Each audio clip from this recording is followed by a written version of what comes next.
Pelaksana Tugas PLT Kepala Kantor Wilayah Kementerian Agama Provinsi Sumatera Barat Haji Edison bersama Kepala Kantor Kementerian Agama Kabupaten Pesisir Selatan Haji Yufrizal melakukan kunjungan lapangan ke lokasi pembangunan Gedung Balai Nikah dan Manasik Haji Kantor Urusan Agama KUA Pancung Soal Kabupaten Pesisir Selatan pada hari Selasa tanggal 14 bulan 10 tahun 2025. Kegiatan ini merupakan bagian dari monitoring dan evaluasi atau monif terhadap proyek yang didanai melalui Surat Berharga Syariah Negara SBSN Tahun Anggaran 2025.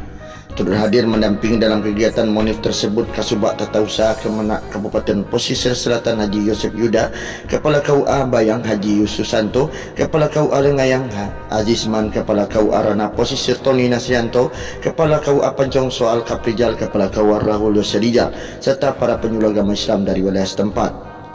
Kepala Kantor Kementerian Agama Kabupaten Pesisir Selatan Haji Yufrizal menyampaikan bahawa pembangunan Gedung Balai Nikah dan Manasik Haji ini diharapkan menjadi sarana representatif bagi masyarakat dalam memperoleh layanan keagamaan yang nyaman dan berkualitas. Dengan adanya gedung ini, pelayanan di kantor KUA akan semakin optimal dalam kegiatan bimbingan masyarakat termasuk manasik haji dan pembinaan keluarga sakinah bisa dilakukan dengan lebih baik, ujar Kepala Kantor Kementerian Agama Kabupaten Pesisir Selatan. Sementara itu, PLT Kakanwil Kemenag Provinsi Sumatera Barat Haji Edison menekankan pentingnya pembangunan infrastruktur keagamaan sebagai wujud komitmen pemerintah dalam meningkatkan kualitas layanan publik.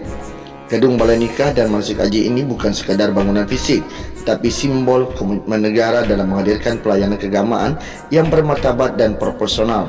Beliau juga menyampaikan dan berharap pembangunan ini dapat selesai sesuai jadual dan memberikan manfaat yang nyata bagi masyarakat Kecamatan Pancung Soal.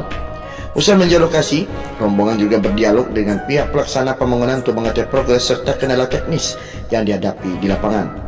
Pembangunan ini ditargetkan rampung tepat waktu agar segera dapat dimanfaatkan oleh masyarakat dalam berbagai kegiatan keagamaan dan pelayanan publik.